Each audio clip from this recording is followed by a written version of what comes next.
Is x less than 5? Well, if I let x be 3, 3 squared is 9, and 9 is greater than 5.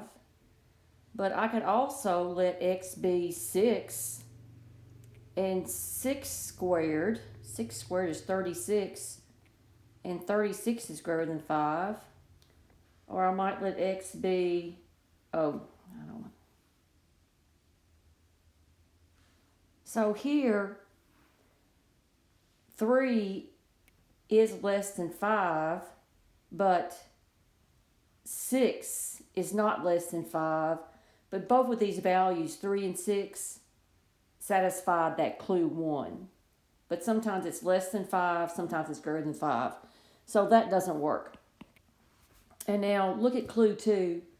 Let's take this clue 2 and let's isolate the x. So you get x is less than, I'm subtracting x squared from both sides, which is x is less than 5 minus x squared. Okay? All I've done is manipulated the clue 2. Now look, 5 minus x squared. You've got a positive 5 and you're subtracting something off. You're going to subtract off whether x is positive or negative. It's always going to be positive, so this is always going to be a minus sign. So 5 minus x squared, since you're subtracting from 5, this amount right here has got to be less than 5. So now we have x is less than 5 minus x less than 5. So we know that x is less than 5.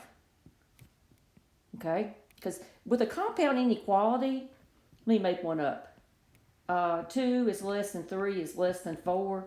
You can say 2 is less than 4. You could also say 3 is less than 4. You could say 2 is less than 3.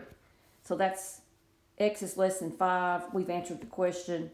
Clue 2 works. Your answer is B.